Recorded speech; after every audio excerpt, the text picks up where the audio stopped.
আসসালামু আলাইকুম এভরিওয়ান, আপনারা সবাই কেমন আছেন? আলহামদুলিল্লাহ আমিও ভালো আছি। এবারের মোহরের এই ডিজাইনটি আমি কিভাবে করেছি এটি যদি আপনারা দেখতে চান এবং শিখে রাখতে চান তাহলে আমার সাথেই থাকুন। তো প্রথমে আমি এই বক্রম কেটে নিলাম, 1.5 ইঞ্চি ফাঁকা ফাঁকা করে এই ডিজাইনটি করে নিলাম। আশা করি এতটুকু আপনারা পারবেন।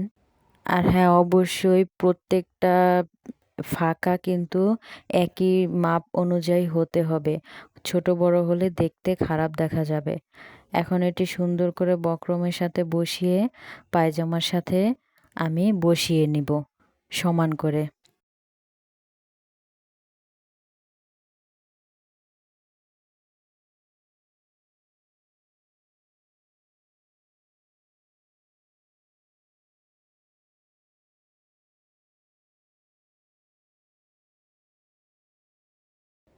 এই তো সুন্দর করে বসিয়ে নিলাম। বসিয়ে বক্রমটি আমি উল্টিয়ে নিলাম করে নিলাম এবং অফ ক্যামেরায় এই পুঁতিগুলো বসিয়ে দিলাম আমি। ডিজাইন খুবই সহজ একটি ডিজাইন। যদি ভালো লেগে থাকে অবশ্যই চ্যানেলটি সাবস্ক্রাইব করে দেবে।